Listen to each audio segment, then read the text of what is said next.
Donc voilà, alors le message, quel est le but et les projets de nos prières? Alors on va commencer par un verset. Je ne sais pas si tu es déjà prêt pour les passages, en tout cas je vais prendre ma Bible. Alors qui a sa Bible aujourd'hui? Bon, alors qui se fout sur celui qui ne l'a pas et dit Dieu t'aime quand même. Il faut toujours avoir ses outils avec soi. Oui, oui. Vous savez, nous sommes dans cette génération où on fait des projections, mais c'est important que vous ayez votre Bible. Est-ce qu'un ouvrier va sans ses outils? Hein, le JSR, enfin, prenez l'outil nécessaire, d'accord. Voilà, mais ça ne fait rien. Ceux qui n'ont pas leur Bible, on leur dit Jésus, Yeshua vous aime. Quel passage? Amen. Voilà, Genèse 28, verset. Genèse 28, verset 16 à 22. Donc, Genèse 28, verset 16 à 22. Et je vais lire. Jacob, on va parler de Jacob. Jacob s'éveilla de son sommeil et dit, certainement l'Éternel est en ce lieu. Et moi, je ne le savais pas. Il eut peur et dit que ce lieu redoutable, c'est ici la maison de Dieu, c'est ici la porte des cieux. Et Jacob se leva de bon matin, prit la pierre dont il avait fait son chevet, il l'adressa pour monument, il y versa de l'huile sur son sommet, et il donna à ce lieu le nom de Bethel, qui veut dire maison. Mais la ville s'appelait auparavant Luz. Jacob fit un vœu. Alors c'est ça qu'on va bien analyser ce passage. Jacob fit un vœu en disant, si Dieu est avec moi et me garde pendant ce voyage que je fais, s'il me donne du pain à manger et des habits pour me vêtir, et si je retourne en paix à la maison de mon Père, alors, non bien sûr, alors, l'Éternel sera mon Dieu.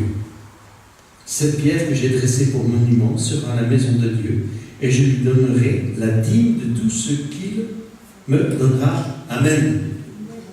Alors, quand on lit ce passage, qu'est-ce qu'on peut comprendre? On peut comprendre quelque chose d'assez très simple. Il conditionne son alliance avec Dieu sur des principes de bénédiction personnelle.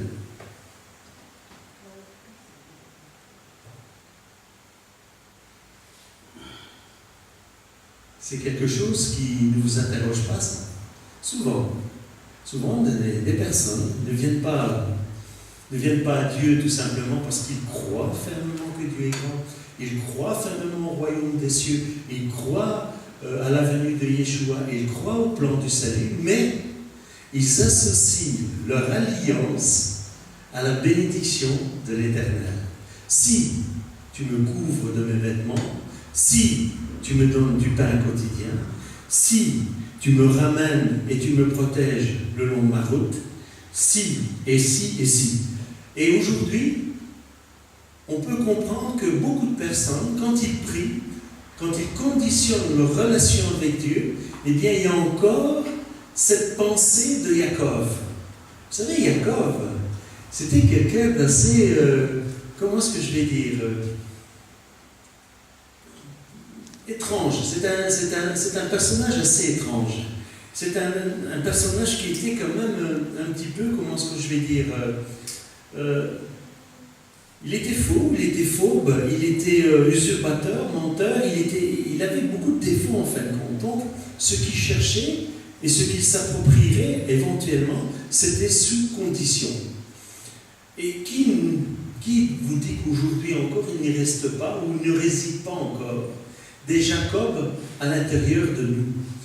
La preuve, c'est que beaucoup de personnes, quelquefois, quand ils passent dans une épreuve et qu'ils demandent certaines choses, et pour des raisons que nous ne connaissons pas, Dieu ne leur accorde pas ce qu'ils demandent, et bien souvent, ils sont, comment je vais dire, découragés, ils abandonnent Dieu, ils disent, de toute façon, écoute, si Dieu ne peut rien faire pour moi, je ne vois pas qui pourrait faire quelque chose pour moi.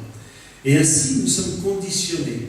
Et nous avons gardé un petit peu, à l'intérieur de nos cœurs, de nos vies, ces principes de Jacob. Mais on sait que Jacob n'est que le commencement d'une transformation et d'une, comment est-ce que je vais dire, d'un sujet de bénédiction que Dieu va éprouver, que Dieu va tailler, que Dieu va mettre en place pour qu'il devienne Israël. Donc c'est ce que Dieu va faire aussi avec nous. Quand nous commençons et quand nous venons au pied du trône de la grâce de Dieu, nous sommes souvent des Jacob, nous sommes un peu tordus par les bords, nous sommes quelquefois menteurs, nous sommes quelquefois usurpateurs, nous sommes quelquefois médisants, et ainsi de suite. Mais ça ne veut pas dire que tout est réglé. Et c'est pour ça qu'il faut faire quelquefois très attention quels sont le but et le projet de nos prières. Pourquoi ? Il y a un passage, et je voudrais quand même partager quelque chose avec vous, qui dit ceci: l'essentiel ne consiste pas à la croyance de l'exaucement de nos prières, mais de croire que Dieu existe et qu'il est bien présent dans chacun de nos vies. Donc, en fin de compte, nous ne conditionnons pas notre relation avec Dieu parce qu'il doit nous donner ou qu'il est obligé de nous apporter, de nous accorder. Alors, Hébreux 10, versets 19 à 23. Hébreux 10, versets 19 à 23. Nos prières ne doivent pas être seulement des prises en charge, mais de la louange, de l'adoration, de l'obéissance, de la contemplation devant le Dieu trois fois saint. Je vais lire avec vous. Approchons-nous, puisque donc, frères, ainsi donc, frères, puisque nous avons, au moyen du sang de Yeshua, une libre entrée dans le sanctuaire par la route nouvelle et vivante qu'il a inaugurée pour nous au travers du voile, c'est-à-dire de sa chair, et puisque nous avons un souverain sacrificateur établi sur la maison de Dieu, approchons-nous avec un cœur sincère, dans la plénitude de la foi, des cœurs purifiés d'une mauvaise conscience et le corps lavé d'une eau pure. Retenons fermement la perfection de notre espérance, car celui qui a fait la promesse est fidèle. Alors, je répète ce que j'ai dit avant. Nos prières ne doivent pas être seulement des prises en charge pour Dieu, mais elles doivent être un but de louange, d'adoration, d'obéissance, de contemplation devant le Dieu trois fois saint. Nous allons souvent vers Dieu, non pas parce que quelque part, il est Dieu tout-puissant, trois fois saint, que nous devons le contempler, nous devons le louer, l'adorer. Nous ne le prenons pas parce qu'il est ce Dieu prodigieux et merveilleux, mais nous allons vers lui parce que quelque part, nous avons des choses à le lui demander. Amen. Alors jusque-là, ce n'est pas trop grave à la limite, vous dirais-je, parce que, qui ne demande pas ? Mais il est important, puisque la Bible dit, demandez, vous recevrez, frappez, on vous ouvrira, et ainsi de suite. Donc, ça montre bien qu'on n'est pas en contradiction avec la parole de Dieu. Mais le but, c'est d'aller vers Dieu et le contempler, l'adorer, l'honorer. Vous savez, c'est comme si à un certain moment, j'irai vers une personne que j'estime beaucoup et qui m'estime beaucoup aussi, et j'irai lui rendre visite juste quand j'ai des problèmes, j'ai des soucis ou j'ai des requêtes à lui présenter. Eh bien, c'est un peu ainsi que nous nous considérons devant Dieu, souvent. Nous ne le faisons pas forcément systématiquement et volontairement, mais nous le faisons, souvent. Alors, ce qui est important, c'est de rechercher le Seigneur de tout son cœur. On peut voir qu'il y a différentes mesures, il y a différents aspects pour prier. Par exemple, dans le thème de la prière, on peut voir qu'on peut crier à l'Éternel. Exode 15, verset 25. Exode 15, verset 25. Criez à l'Éternel. Et Isaïe 19, 20.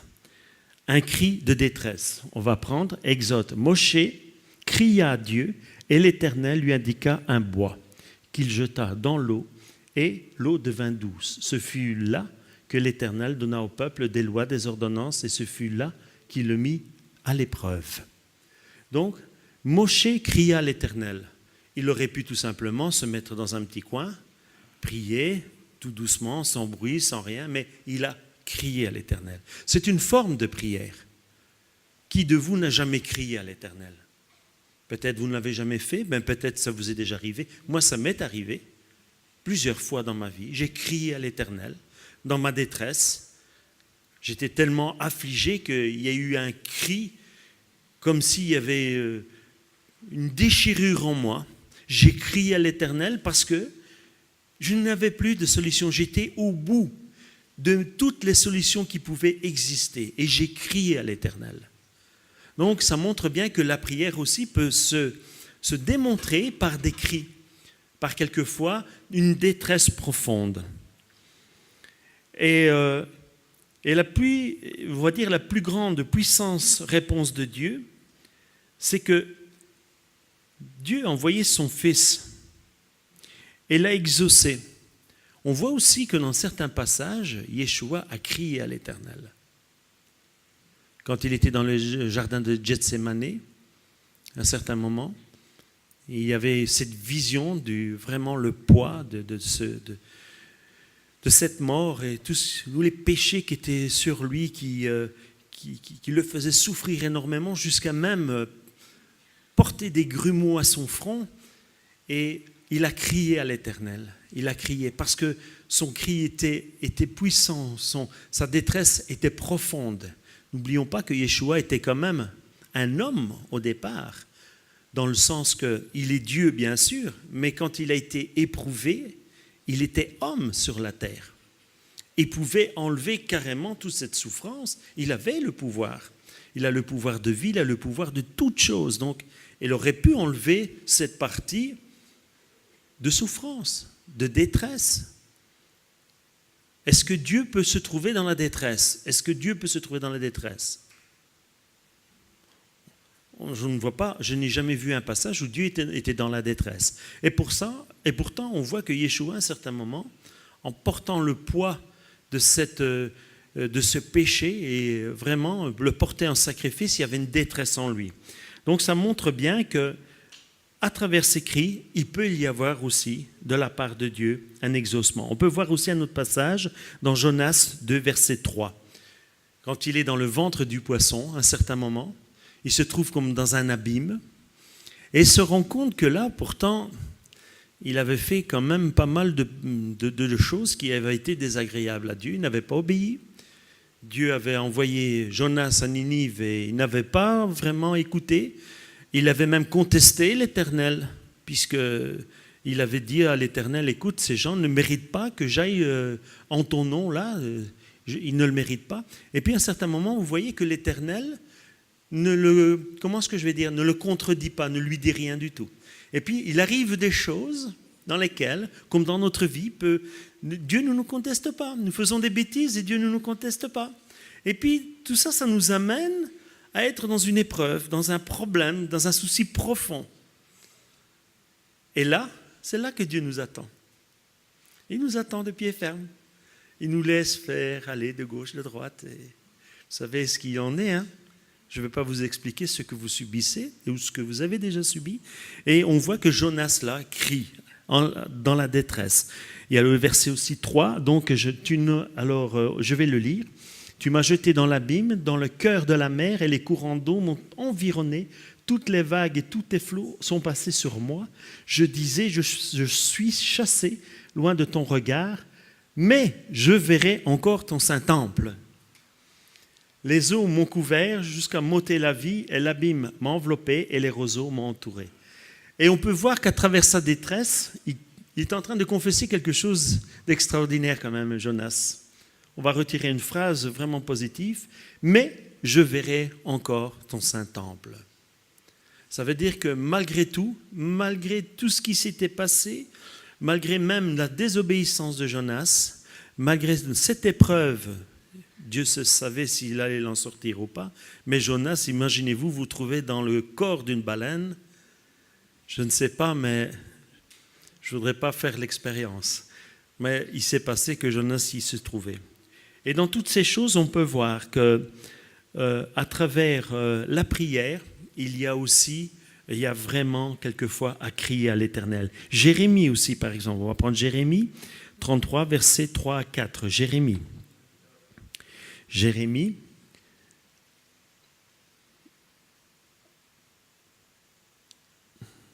Invoque-moi et je te répondrai, dit l'Éternel. Je t'annoncerai de grandes choses, des choses cachées que tu ne connais pas. Car ainsi parle l'Éternel, le Dieu d'Israël, sur les maisons de cette ville et sur les maisons des rois de Yehuda, qui seront abattus et les terrasses et par l'épée. Invoque-moi. Invoque-moi. Ça aussi, c'est une façon de prier. Invoquer le nom de l'Éternel. Vous savez ce que ça veut dire invoquer le nom de l'Éternel ? Qui peut m'expliquer en 2 mots? Invoquer. Changer par un autre mot, une expression. Appeler. Plus, c'est plus loin. Ça va plus loin. Invoquer. Comment? Non, c'est plus profond que parler. Comment? Oui, ça peut être crier. Ça peut être aussi crier. Réclamer, oui, réclamer. On peut dire qu'à un certain moment, on va dans le plus profond. La prière est aussi quelquefois une certaine formule de réclamation. Pas de réclamation pour ce qu'il m'est dû, mais réclamer tout simplement, dire « Seigneur, tu as dit ces choses, tu as promis, tu m'as donné ces choses et je te le réclame maintenant parce que je suis et j'accomplis ta volonté et je me réclame de tes bénédictions. » C'est un droit, vous savez, c'est pas une revendication personnelle, c'est un droit. Donc la prière aussi peut être aussi « invoque-moi au jour de la détresse ». Ça veut dire que même si quelque part tu es déboussolé complètement, eh bien, recherche-moi du plus profond de ton cœur. Invoque-moi, réclame-moi. Ça, c'est aussi une façon de prier. Invoquer, c'est recevoir son amour dans un exaucement assuré. Parce que quand on invoque quelqu'un, ce n'est pas en vain. C'est qu'on cherche personnellement quelqu'un de bien précis. On n'invoque pas n'importe quoi, on invoque quelqu'un. Donc, on recherche quelqu'un de particulier. Pourquoi? Parce que ce particulier, il va nous aider dans notre position et dans notre difficulté. Invoquer. Et ce qui est important de savoir, c'est que, c'est ça que je disais tantôt, invoquer, pratiquer l'obéissance, ça aussi. Parce que celui qui invoque le nom de l'Éternel, c'est quelqu'un qui est obéissant. Quelqu'un qui ne connaît pas bien Dieu ou bien qui cherche Dieu superficiellement, il va avoir difficile de l'invoquer. Parce que ses bases sont assez floues. Mais s'il est vraiment fondé sur le roc, sur Yeshua Mashiach, il va invoquer ce rocher. Il va l'invoquer. Et vraiment, l'amour de Dieu pour chacun de nous va être une source d'exaucement pour nous. Ça, c'est ça qui est extraordinaire.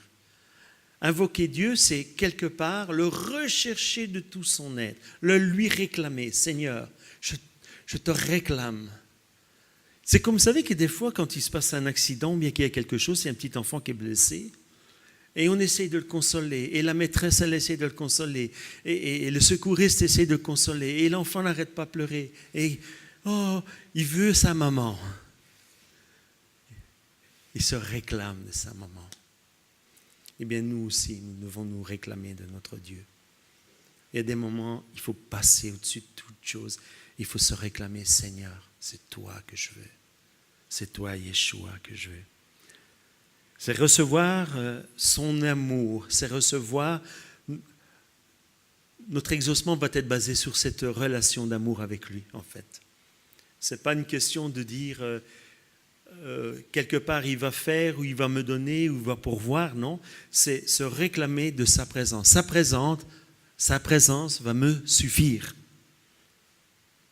Pourtant, si cet enfant, il va voir sa maman, c'est pas sa maman qui va l'opérer s'il a une jambe cassée, c'est pas sa maman qui va le porter à l'hôpital, il y a un service, il y a tout un contexte de choses qui vont se mettre en place, mais il se réclame de sa maman. Et nous, c'est la même chose. Une fois que Dieu est là, qu'on se réclame de Dieu, eh bien Dieu va mettre en place tout ce dont nous avons besoin dans notre façon de prier, de lui demander, d'invoquer son nom. Amen. Et l'exaucement de la prière se fait dans cette attitude. C'est une attitude merveilleuse de vraiment exalter le nom de Yeshua. Et croyez-moi, elle ne se repose pas sur une attitude mentale. Cette relation, elle se positionne sur une relation de cœur véritable. Pas sur un mental en disant « Oh, j'ai entendu parler de quelqu'un qui s'appelait Yeshua, oh, je vais invoquer son nom. » Non, ça ne marche pas comme ça. Vous savez, quand on parle de ces choses, à un certain moment, quand il y avait les fils de Sheba, c'était des sorciers, c'était des gens aussi qui cherchaient un petit peu la puissance. Et ils avaient vu Paul qui prophétisait, Paul qui guérissait, qui chassait les démons. Paul faisait des choses extraordinaires au nom de Yeshua. Et à un certain moment, ces gens sont arrivés et ils ont cru que quelque part, ils pouvaient faire ce que Paul a fait. Et pourtant, ils invoquaient le nom. Il dit oui, au nom de ce Dieu, de ce Dieu Yeshua, au nom de ce Paul que Paul proclame, nous chassons, nous faisons ceci, cela. Et la Bible elle dit que nous connaissons Yeshua, nous connaissons Paul, mais vous, qui êtes-vous? Alors faisons bien attention. Quand nous invoquons le nom de l'Éternel, quand nous invoquons le nom de Yeshua, c'est dans une véritable relation. D'accord? Yeshua n'est pas une puissance, comment est-ce que je vais dire, une formule magique. C'est une présence, c'est quelqu'un. Et c'est dans ce contexte que le Seigneur va répondre à nos cœurs. La prière doit être formulée. Alors, j'ai positionné 4 conditions. La prière doit être formulée par des croyants. La première, en tout cas, une des premières conditions, la prière doit être formulée par des croyants, des âmes qui cherchent Dieu, avec la foi comme ferme assurance. Amen. Donc, la prière doit être formulée par des croyants. Parce que toutes les prières ne montent pas au trône de Dieu. Beaucoup de gens prient tantôt les morts, prient tantôt ce qu'ils veulent, des faux dieux, prient de toutes sortes de choses. Et certains, je vous dirais, qui ont, entre guillemets, bien sûr, c'est de la magie, c'est de l'occultisme, mais Satan aussi des pouvoirs qui lègue comme ça partiellement, de temps en temps, pour faire tomber les âmes. Mais ici, nous parlons des vrais, pas des faux, on ne parle pas du clonage. On parle des véritables, des hommes et des femmes qui aiment Dieu, des croyants qui, par ferme conviction de la foi, qui affirment que Yeshua est leur Seigneur et Sauveur, eh bien là, on peut voir une des conditions qui est nécessaire pour que la prière soit exaucée. La deuxième, quelque chose que notre prière, quand elle monte au trône de la gloire de Dieu, ne doivent nourrir aucun ressentiment contre notre prochain. Ça veut dire quoi? Ça veut dire que bien souvent, quelquefois, nous demandons certaines choses au Seigneur. Et nous pouvons avoir quelquefois, sur le côté, de droite ou de gauche ou derrière, des ressentiments envers des frères et des sœurs. Est-ce que vous pensez que Dieu peut vous accorder le bénéfice de la bénédiction dans vos prières? Dites-moi, sincèrement. Moi, je ne suis pas là pour vous juger. Hein. Je me base sur la parole. Si vous connaissez la parole, vous pouvez répondre. Si vous ne connaissez pas bien la parole, on va l'examiner. C'est impossible. La Bible dit, Dieu il dit, si tu ne pardonnes pas à ton frère, tu ne seras pas pardonné. Et c'est impossible que quelque part nous puissions demander quelque chose au nom du Seigneur et que notre frère qui est debout, que nous voyons, puissions l'ignorer ou le maudire, ou le critiquer ou le juger. C'est impossible. C'est impossible. Donc c'est une des conditions sine qua non pour que notre prière soit agréée devant Dieu. Il faut que nous soyons purs dans notre cœur. La Bible dit, si tu veux apporter ton offrande devant Dieu et que tu as quelque chose contre ton frère ou ta sœur, eh bien, va premier te réconcilier avec ton frère et ta sœur. C'est important. Pourquoi? Parce que tu entraves la requête qui est demandée, la requête qui doit aller, parce que Dieu te répond toujours par amour. Donc, si toi, tu as de la haine envers ton frère ou envers ta sœur, il n'est pas possible que Dieu te donne quelque chose par amour chez toi. Tu vas à contresens. C'est impossible. Amen. Marc 11, versets 24 à 26. Il va y avoir une interrogation, les enfants, tantôt quand ce sera fini.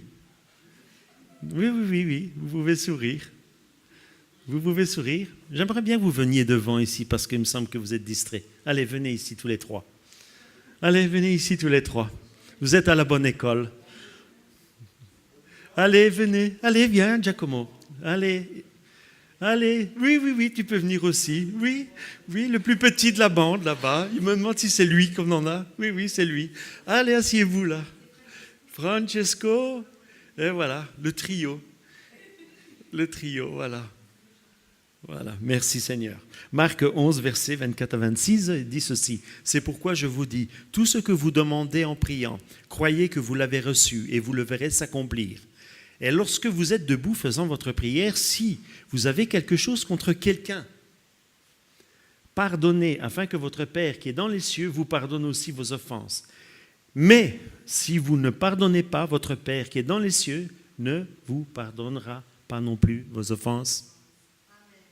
Amen. Donc, c'est une aussi des conditions sine qua non pour que votre prière soit agréée. OK?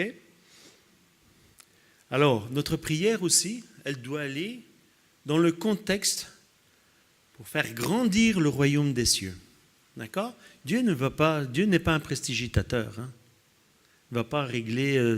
il pourrait, et je peux, des fois, je ne conteste pas ce qu'il fait ou ce qu'il ne le fait pas, mais si vous voulez que votre prière soit vraiment agréée, il faut l'associer au royaume des cieux. Vous savez que Yeshua, il a prononcé à son Père, je sais que tout ce que je te demanderai, tu me l'accorderas. Pourquoi il pouvait dire avec autant d'assurance cette parole? Dites-moi. Parce que son Père l'avait envoyé pour annoncer le royaume des cieux.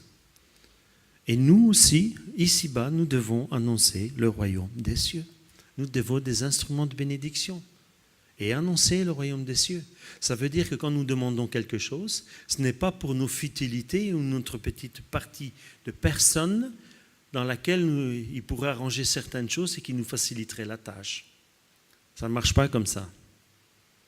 Il fait ce qu'il veut, comme il veut. Dieu peut quelquefois donner quelque chose à quelqu'un et je ne serais pas étonné, mais la priorité le mettra toujours sur ceux qui se portent à proclamer et à porter le royaume des cieux.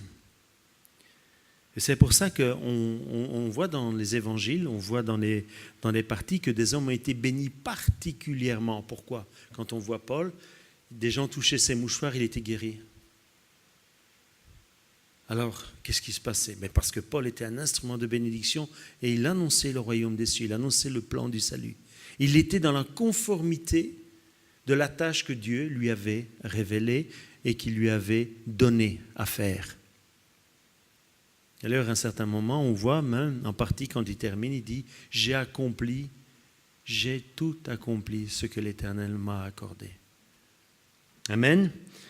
Et on devrait quand même chercher un petit peu de ce côté-là, peut-être un peu plus. Ne pas être tout simplement des auditeurs assis, mais tout simplement être un petit peu plus préoccupés par le royaume des cieux, voir notre assemblée grandir, savoir bénir les uns les autres, prier pour les ministères, afin que les ministères se mettent en place, afin que des hommes et des femmes soient bénis, qu'il va y avoir des miracles et des prodiges, qu'il va y avoir du monde qui va venir, il va y avoir des âmes qui vont être sauvées. C'est ça, annoncer le royaume des cieux. Et alors, pour prier efficacement, il faut croire ce que Dieu dit et pas nous fixer un objectif sur nos requêtes personnelles. Souvent, nous avons beaucoup plus d'intérêt quand nous prions le Seigneur sur notre demande personnelle que sur le plan que Dieu veut pour chacun de nous. sommes fixés, figés. Nous avons un problème. Oh Seigneur, Seigneur, s'il te plaît, Seigneur. Oh, interviens ici, interviens là, interviens pour ceci, interviens pour cela. Et c'est le moi-je. Au lieu de fixer nos yeux sur le Dieu vivant, le Dieu puissant et dire « Seigneur, que ta volonté soit faite, tu sais ce dont j'ai besoin. Et bien avant que je t'ai demandé quoi que ce soit, Seigneur, déjà tu me l'avais accordé parce que je suis rentré dans ton plan. » Et pas pour mes petites motivations égoïstes ou personnelles qui me feraient un grand plaisir. Et de temps en temps, j'envoie une petite carte de vœux au Seigneur. « Seigneur, merci. Alléluia. » Oh, alléluia, Seigneur, aujourd'hui, je sentais que tu étais là. Oh, dans ce culte, j'ai senti que tu étais là. Comme si les autres fois, il n'était pas présent. Non, mais c'est vrai. Pourquoi? Vous croyez que c'est Dieu qui se balade? Tantôt il vient, tantôt il ne vient pas. Dieu est toujours présent. C'est nous qui l'ignorons dans beaucoup de phases de notre vie. Amen. Je vais continuer. Obstacle à la prière. On va voir peut-être des petites choses qui pourraient nous aider. Si quelqu'un détourne l'oreille pour ne point écouter la loi, sa prière est une abomination. Proverbe 28, 9. Je répète. Si quelqu'un détourne l'oreille pour ne point écouter la loi, sa prière est une abomination. Beaucoup de gens, même dans les croyants, disent « Moi, je n'ai plus rien à voir avec la loi, je vis sous la grâce. » C'est une abomination. Le Saint-Esprit témoigne à mon esprit que je suis enfant de Dieu. Comment peut-il me convaincre de péché si je n'ai pas la loi? Tu aimeras ton Dieu de tout ton cœur. Tu sanctifieras le jour du Shabbat. Tu honoreras ton père et ta mère. Tu ne mentiras point. Tu ne voleras point. Tu ne tueras point. Toutes ces choses, elles sont données dans la loi. Donc la loi, elle est indispensable dans notre vie pour que la bénédiction, elle soit en accord avec notre requête. Amen. N'oubliez pas, quoi que ce soit, nous demandions, nous le recevons de lui. Pourquoi? Parce que nous gardons ses commandements. Alors, 1 Jean 3, verset 22. C'est important de voir que c'est la parole qui confirme. Ce n'est pas moi qui vous incite à dire « Ah, c'est ceci ». Non, non, non, c'est la parole. Il faut que vous soyez convaincus par la parole. Yeshua dit « Je suis la parole vivante ». Quoi que ce soit que nous demandions, nous le recevons de lui. Parce que nous gardons ses commandements et que nous faisons ce qui est agréable. Donc ça, c'est aussi une condition sine qua non pour que nos prières, elles soient agréées devant Dieu. Nos plaintes que nous formulons et même nos larmes que nous versons laissent Dieu indifférent. Amen. Amen. Non, pas amen. Pas amen, parce que moi, quand je pleure, ça ne va pas, Seigneur. Ah ben oui, ça ne va pas. Mais il faut savoir pourquoi ça ne va pas. Vous savez, il y a des enfants, des fois on arrive dans une famille, on voit l'enfant, il pleure. Pourquoi? Parce qu'il voulait faire quelque chose et ses parents l'ont défendu parce que c'était dangereux. Parce qu'il n'était pas obéissant. Parce que justement, ils l'avaient repris. Et les parents... On a l'impression qu'ils sont indifférents aux pleurs de l'enfant, mais non, ils ne sont pas indifférents. Ce n'est pas qu'ils sont indifférents, mais dans ce contexte, ils sont indifférents.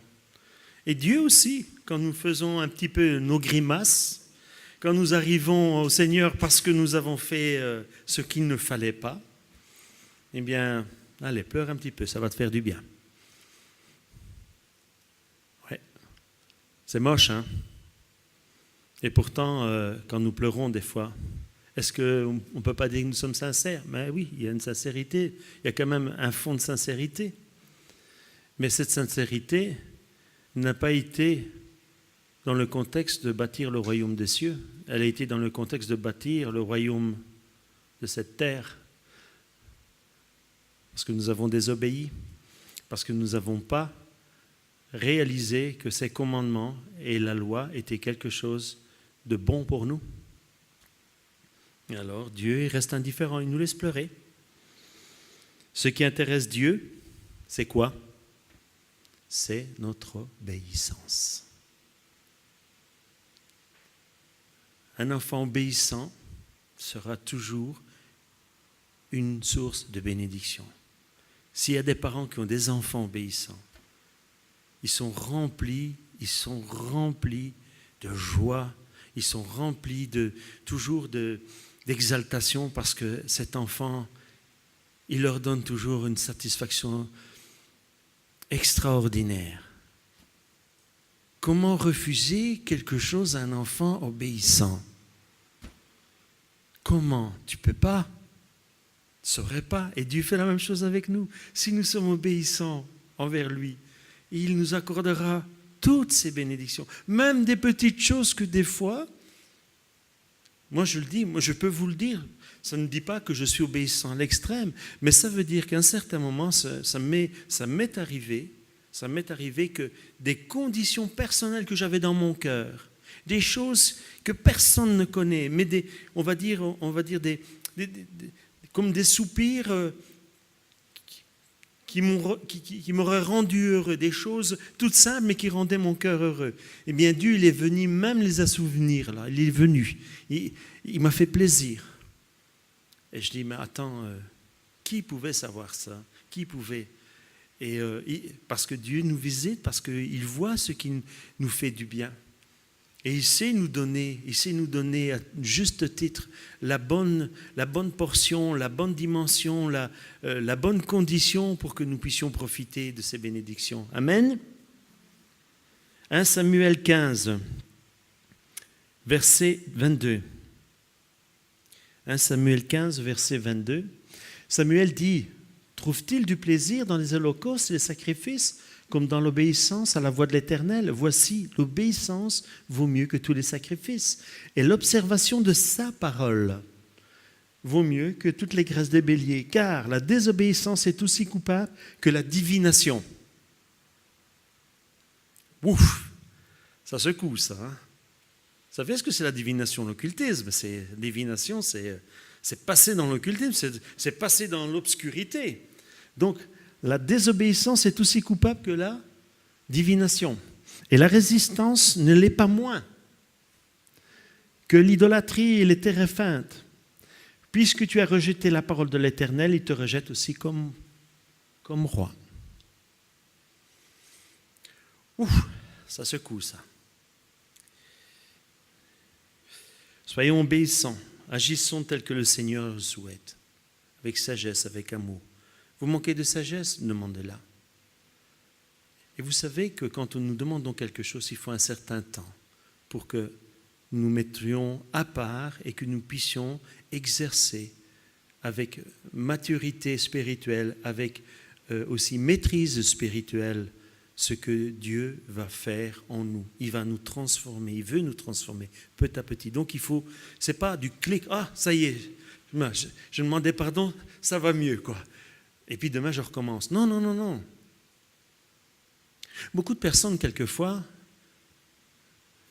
quand ils voient certaines situations, je vais dire même, par exemple dans la famille, on est dans la famille. On a un problème avec son conjoint, on a un problème avec un enfant, on a un problème ceci. Oh Seigneur, s'il te plaît, bénis mon enfant, bénis mon mari, bénis ma femme, bénis ceci, bénis cela. Excusez-moi, mais est-ce que Dieu attend que votre prière soit dite ou donnée pour que Dieu bénisse quelqu'un dans votre maison? Mais ça m'étonnerait. Hein? Ça veut dire si quelqu'un vit tout seul dans un champ pendant des années, il ne sera jamais béni puisqu'on ignore sa présence ni son existence. Et pourtant, Dieu le bénit. Ne bénit-il pas les oiseaux de la terre? La Bible dit que tout ce qui remue, tout ce qui bouge, tout ce qui vit, loue l'Éternel. Donc, tous nous sommes considérés mieux que ces oiseaux, mieux que toutes ces choses. Donc, faisons bien attention. Moi, je vous conseille, c'est de demander, au lieu de demander au Seigneur, bénis mon prochain, bénis ci, bénis là, Seigneur, donne-moi cette puissance de bénédiction qui vient de ta part pour que je puisse bénir mes frères et mes sœurs, que je puisse bénir mon mari, que je puisse bénir mes enfants. Donne-moi cette bénédiction. Que je sois, Seigneur, un instrument de bénédiction, qu'il voit que tu es mon Dieu dans ma maison. Ça, ce sont des prières qui, en son temps, prennent vraiment de la puissance et de l'intérêt quand vous la demandez. Et pas dire, on se décharge de sa petite tâche, qu'il est dur à supporter. Seigneur, bénis-le, s'il te plaît. On se décharge. Ben oui, on se décharge. Hein. On ne peut rien faire avec. On ne peut plus rien faire avec celui-là. Ouais, c'est une vraie plaie. Ben oui, alors on demande, Seigneur, s'il te plaît, bénis-le. Bénis-le, s'il te plaît. Non, bénis-moi pour que je puisse le bénir. Amen. On va changer un petit peu cette donne parce que cette donne, elle n'est pas toujours convenable. En fin de compte, quelles sont les motivations de nos prières et quel est le but de notre intervention ou de notre intercession des fois? Se limite-t-elle dans un sens tout simplement charnel?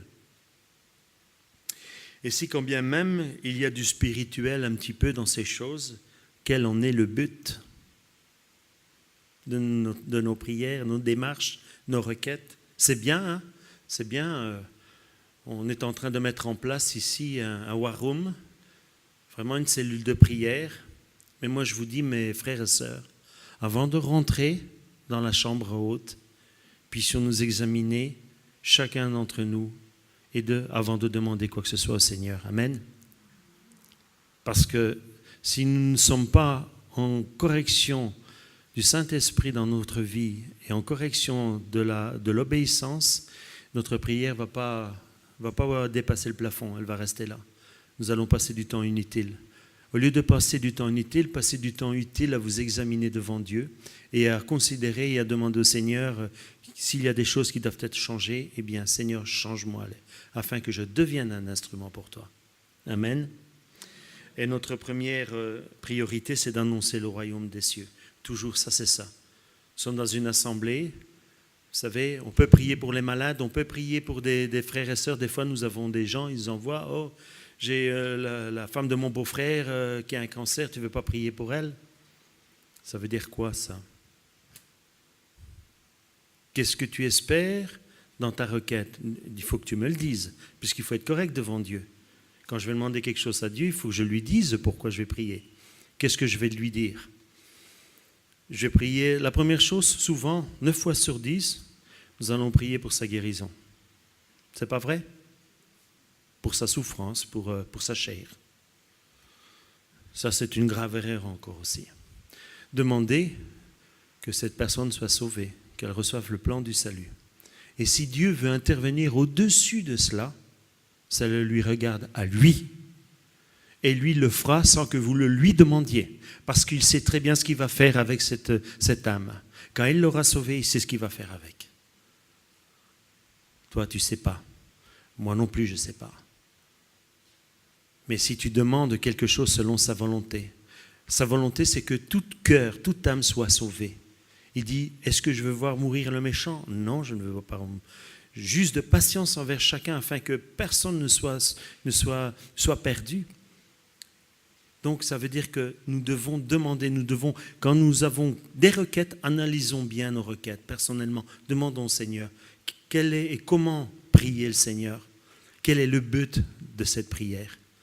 Vous savez, on peut être 200, 3000 ici. Une personne peut être là quelque part. Et vous savez, il n'y a rien qui peut changer des fois.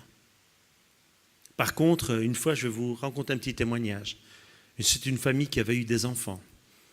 Et par accident, la dame s'est retrouvée enceinte.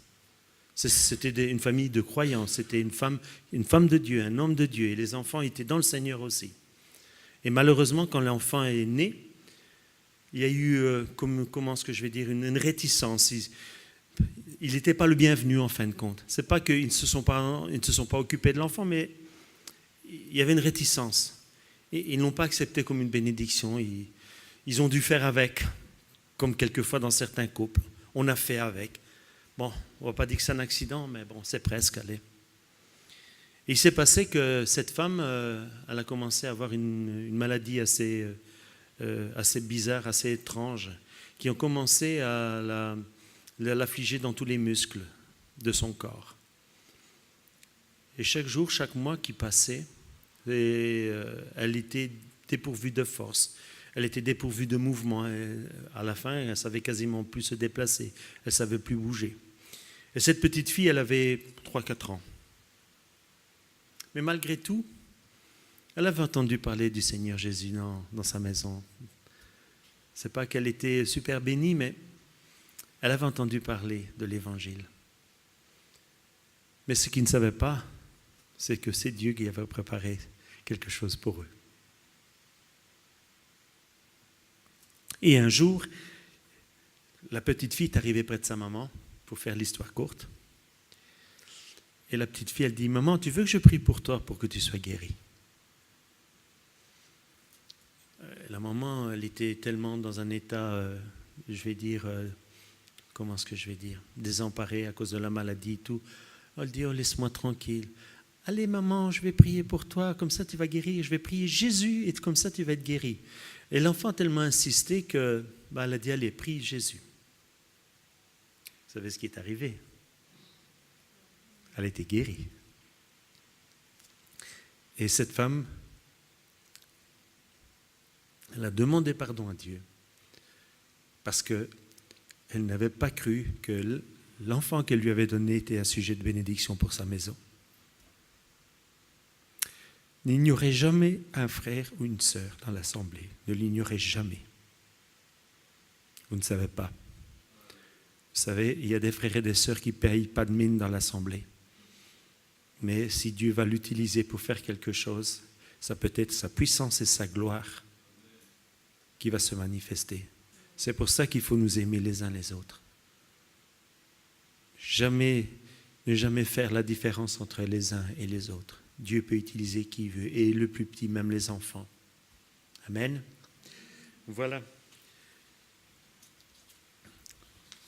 Je continue, encore quelques petites choses. J'aurais encore envie de vous parler de quelques petites choses. Alors, il y a aussi un passage qui dit ceci. « Quand vous étendez vos mains, je détourne de vous mes yeux. Quand vous multipliez les prières, je n'écoute pas. Vos mains sont pleines de sang. » Isaïe 1,5. Isaïe 1,5. Nous avons ici un premier et encore un obstacle supplémentaire à la prière qui n'est pas en accord avec l'accès à la bénédiction. Qu'est-ce que ça veut dire? Quel châtiment nouveau vous infligez quand vous multipliez vos révoltes? La tête entière est malade et le cœur est souffrant. Quel châtiment nouveau vous infligez quand vous multipliez vos révoltes et la tête est entièrement malade et le cœur est souffrant. Souvent,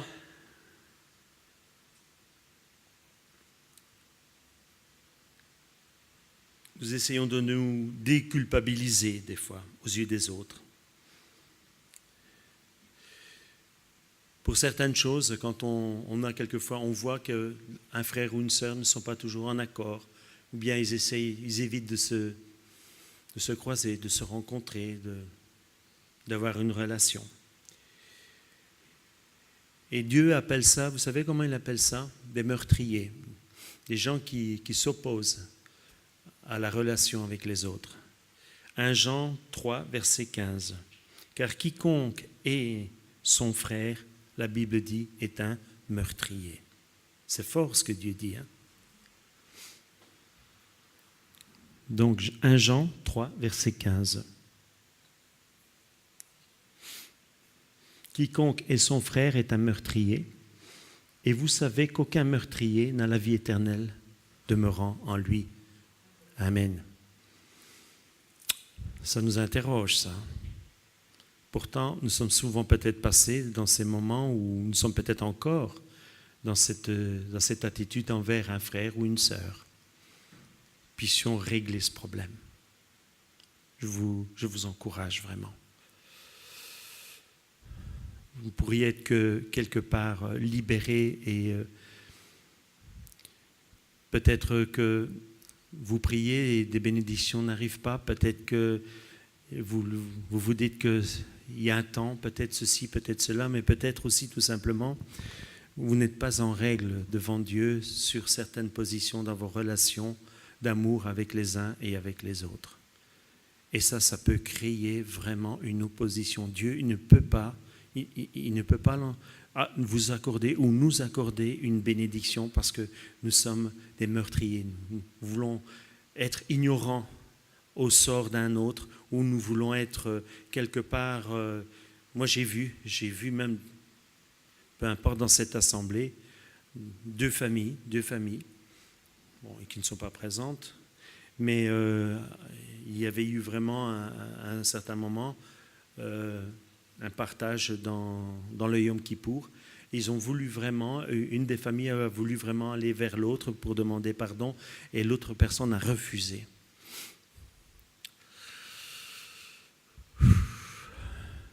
Ça me fait peur. Refuser le pardon d'un frère ou demander pardon et refuser. Enfin bon, chacun doit faire attention quand même.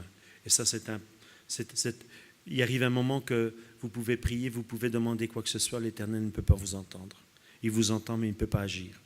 Deuxième obstacle aussi, c'est des lèvres. Donc on avait parlé de ça il n'y a pas longtemps. Des lèvres profanent le mensonge, votre langue fait entendre l'iniquité. Nous avons parlé il n'y a pas longtemps sur le murmure. Les murmures, la critique. Ça aussi, c'est mauvais. Dieu ne peut pas bénir, Dieu ne peut pas faire de vous un instrument de sainteté et de révélation de sa gloire si vous n'êtes pas sanctifié, si vous n'êtes pas en règle devant lui. Vous comprenez? Il ne peut pas. Il faut que nous soyons purs, il faut que nous ayons un cœur pur, il faut que notre âme soit en accord et notre cœur, notre esprit soit en accord avec l'Esprit de Dieu. Et alors Dieu va faire un instrument de bénédiction avec nous. Nous sommes quelquefois entravés et nous disons « Oh, il n'y a plus de miracle, il n'y a plus de ceci, il n'y a plus de cela. » Mais ne cherchons pas dans l'ensemble, ce sont tout simplement des choses dans lesquelles personnellement nous n'avons pas eu raison de comprendre ou nous n'avons pas pris notre responsabilité et nous ne sommes pas mis en accord devant Dieu.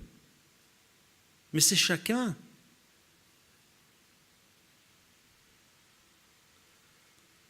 Des paroles désobligeantes à l'endroit ou d'autres personnes quand vous êtes en société, des fois aussi.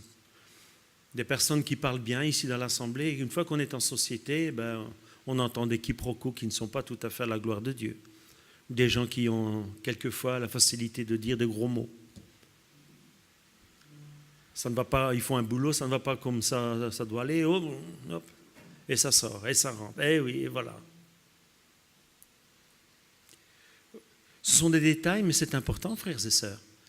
C'est comme si vous vouliez faire quelque chose, vous vouliez faire un bon gâteau, et puis tout d'un coup, il tombe des impuretés dedans, et vous allez retrouver des morceaux de ci, des morceaux de là dans le gâteau. Eh bien, c'est la même chose. Hein. Vous ne pouvez pas avoir une formule qui soit agréable et bonne et parfaite si vous mettez des choses souillées dans cette situation. Ou bien, quelquefois, nous avons parlé mal d'un prédicateur ou d'un frère qui a porté la parole de Dieu. Mais la parole de Dieu, elle dit dans le psaume 1, « Heureux l'homme qui ne... » Qui c'est qui peut me dire? Heureux l'homme qui ne trouve pas son plaisir dans la... Mais, heureux l'homme qui ne s'assied pas en compagnie des moqueurs et qui ne s'assied pas sur la voie des pécheurs, mais qui trouve son plaisir dans la loi de l'Éternel et qui la médite jour et nuit. Amen. Alors, dans ce contexte aussi, il est important que, avant de bénir les frères et sœurs ici, je vais vous donner un petit conseil, ok? Vous allez faire un stage. C'est bien les stages. Quand on fait des stages, on apprend et on évolue.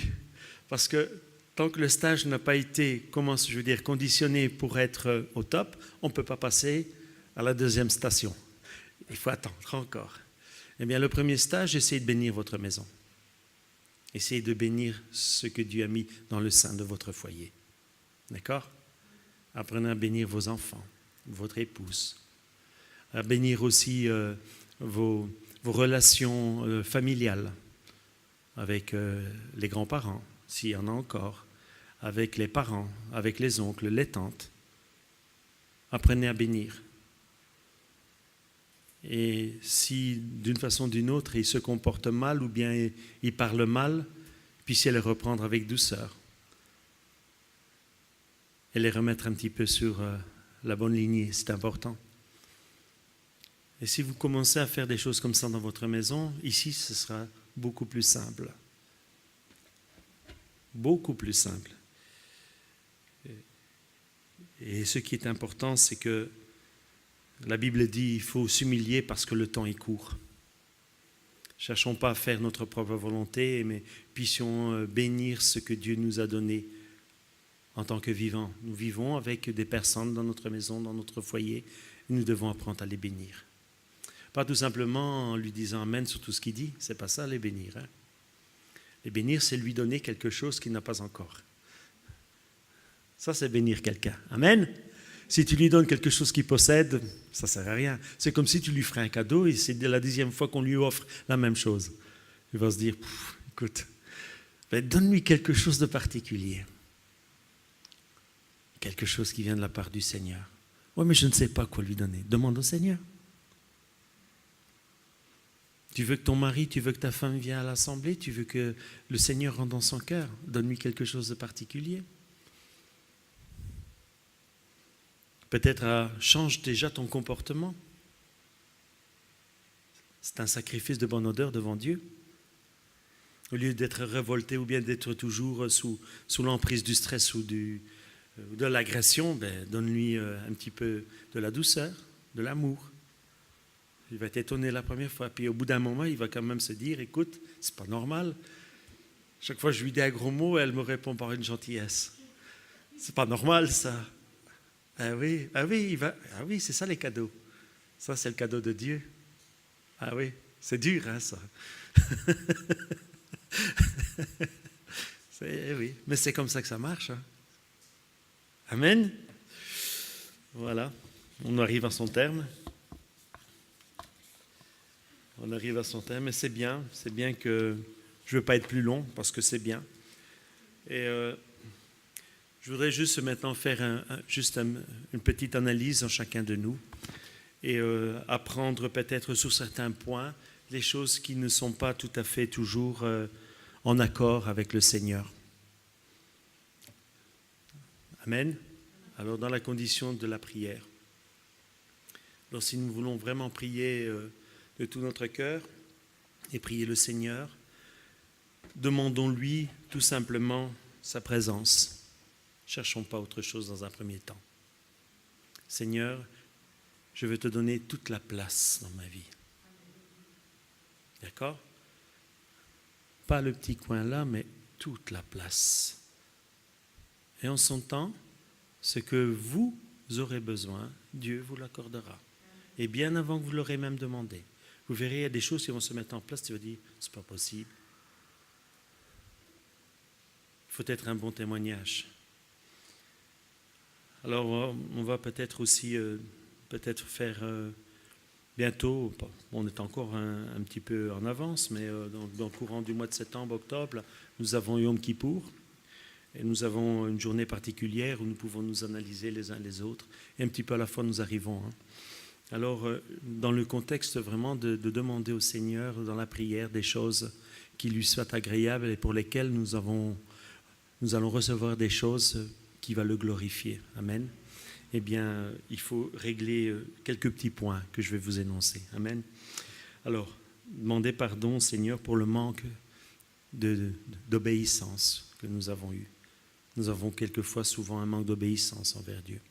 Il faut lui demander pardon pour ça.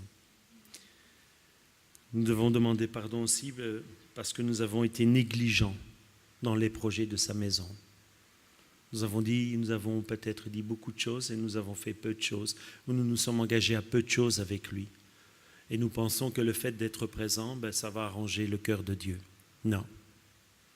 Tu peux venir 200 ans dans cette assemblée et tu peux repartir et tu ne recevras rien de Dieu. Ce n'est pas comme ça que ça marche. Ce n'est pas parce que tu viens, entre guillemets, t'asseoir sur la chaise pendant un culte qu'il va se passer quelque chose d'extraordinaire. Non. Il faut vraiment venir avec un cœur en se disant, Seigneur, je viens et je vais venir te rendre un culte. Et cette semaine, il y a tel point qui n'ont pas été en accord avec ta parole.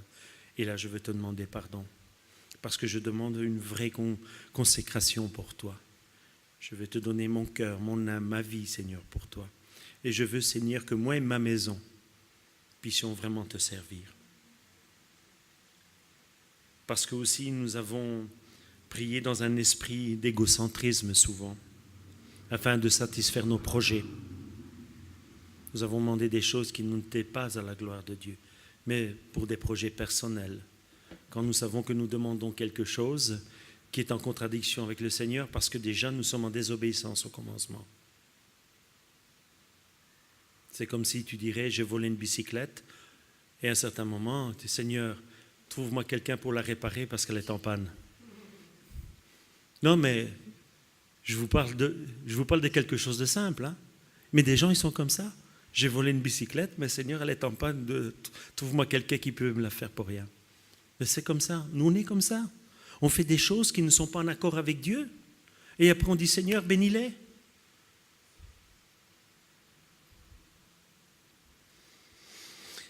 Parce que nous avons péché contre notre prochain et contre toi. Parce que nous avons estimé plus le gain que celui qui bénit, Père Céleste.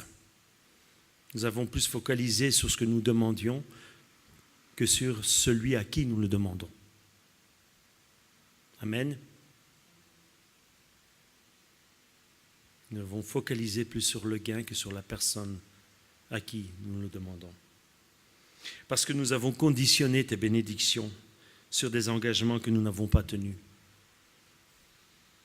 Combien de fois, oh Seigneur, si tu me donnes ça, si tu me donnes ça, si tu fais ça, je vais faire ça, je vais faire ça, je vais faire ça. C'est conditionné, ça. Ça veut dire que quelque part, c'est à donner pour un rendu. Alors la Bible dit, si tu as fait cela, les gens du monde le font aussi. Qu'as-tu fait de bien, mon frère?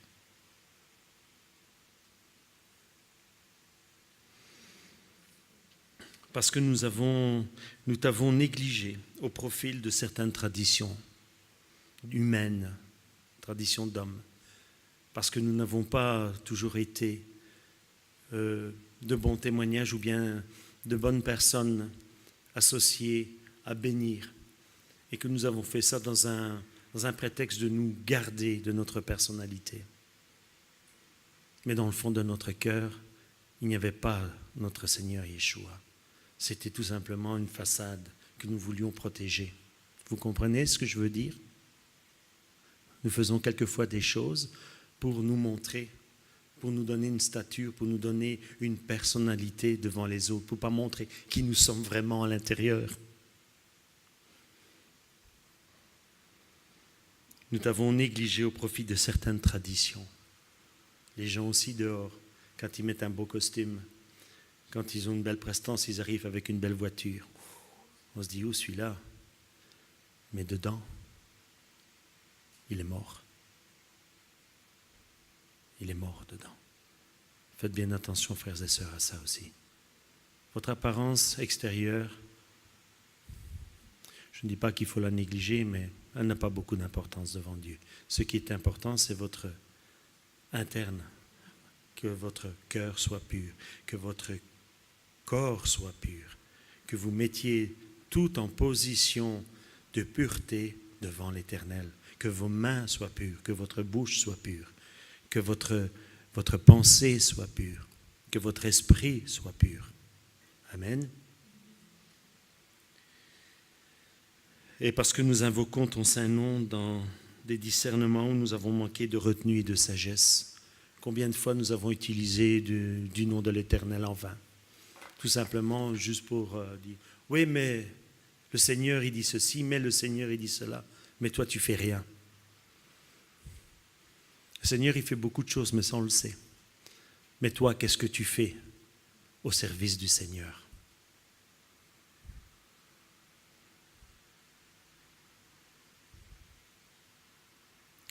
Ce sont des choses qui éprouvent notre cœur et ce sont des choses que je voulais partager avec vous parce qu'elles sont très importantes.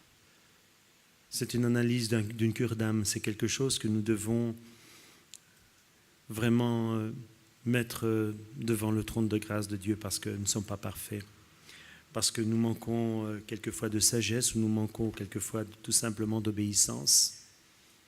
Et à cause de toutes ces choses, bien, la bénédiction tarde. La bénédiction ne se fait pas. La bénédiction, elle est là, mais elle est en attente. Parce que vous l'avez bloquée. Ce n'est pas Dieu qui bloque les bénédictions. Dieu, il ne peut pas arrêter une bénédiction si elle va dans sa volonté. Il ne sait pas. Dieu ne peut pas se contredire lui-même. C'est impossible. Il ne peut pas se contredire lui-même. Aussi, des fois, je termine avec ça, un passage aussi, des fois, des personnes, on demande de prier pour certaines personnes qui ont eu des parcours assez difficiles dans leur vie. Et ils ont eu une vie antérieure assez dramatique, assez comment est-ce que je vais dire, assez cruelle, assez difficile. Il faut savoir une chose, c'est que les choses anciennes sont passées. Il est difficile, il est difficile de retourner en arrière. Alors des fois nous prions parce que, oh Seigneur, donne ceci, cela, cette personne, parce que ci, parce que là, non. Ne prions pas dans ce sens comme ça. Vous savez, imaginez-vous tout simplement, je vais vous donner toujours un exemple parce que c'est plus facile. Imaginez-vous qu'à un certain moment, à cause d'une désobéissance, en faisant quelque chose, votre main est coupée. D'accord ? Votre main est coupée, vous devenez manchot parce qu'il manque une main. Et puis, à un certain moment, vous allez passer le reste de votre vie, vous allez faire prier l'assemblée, vous allez faire prier les frères et sœurs qui sont alentour de vous afin que votre main repousse. Est-ce que vous pensez que ça peut repousser ? Dieu, il peut faire des miracles et des prodiges. Moi, je ne suis pas Dieu, mais n'allons pas dans ce sens, comprenez-vous ? Demandons vraiment au Seigneur qu'il donne à cette personne la paix, la joie, qu'il lui donne aussi la capacité de pouvoir supporter son épreuve et de se réjouir dans le Seigneur, malgré la souffrance. Notre sœur ici, notre aînée, Nona, elle a perdu son mari. C'était un frère dans la foi ici. Et combien ils sont dans le service de Dieu, ça fait des années. Est-ce que vous croyez qu'elle a prié pour que Giovanni revienne ? Demandez-lui s'il a déjà prié pour que Giovanni revienne. Demandez-lui. Mais non, elle n'a pas prié pour que Giovanni. Vous savez pourquoi ? Parce qu'elle est dans l'accomplissement du Seigneur et elle sait très bien où est Giovanni maintenant.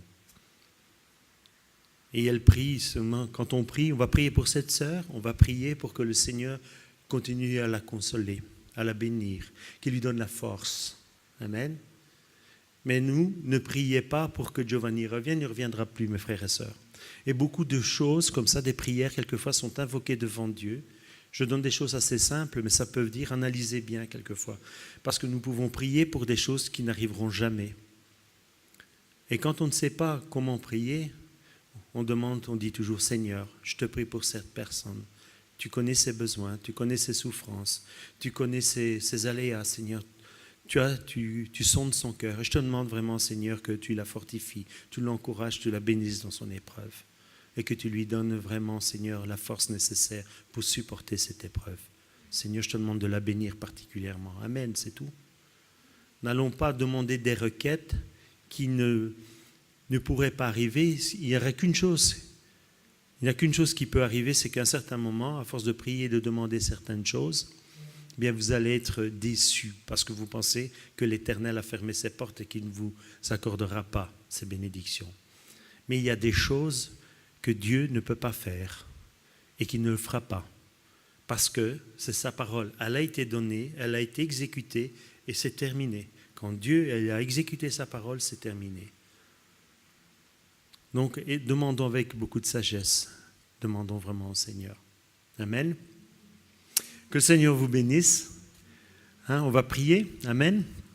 Eh bien, Seigneur, vraiment, on voulait te remercier, on voulait te glorifier. et te dire que nous avons passé un bon moment sous ton regard. Tu as analysé nos cœurs et nos vies, tu as vu au plus profond de nous-mêmes, Seigneur, et te demande que tu fasses une œuvre parfaite, Seigneur, en chacun de nous. Seigneur, tu nous examines un par un et que tu nous donnes, Seigneur, cette sagesse. Et la première part, Seigneur, que nous soyons vraiment obéissants et que nous soyons, Seigneur, aussi attentifs, Seigneur, à tes commandements, à ta parole. Que nous puissions vraiment pratiquer, Seigneur, tes commandements et ta parole avec amour, Seigneur. Seigneur, et nous savons que, Seigneur, si nous faisons ces choses en ton saint nom, Seigneur, quelle que soit notre requête, quelle que soit notre demande déjà, Seigneur, tu la connais et tu nous accorderas tes bienfaits. Nous savons que tu es un grand Dieu, compatissant et lent en la colère. Et nous savons, Seigneur, que tu es aussi, Seigneur, le Dieu qui pardonne.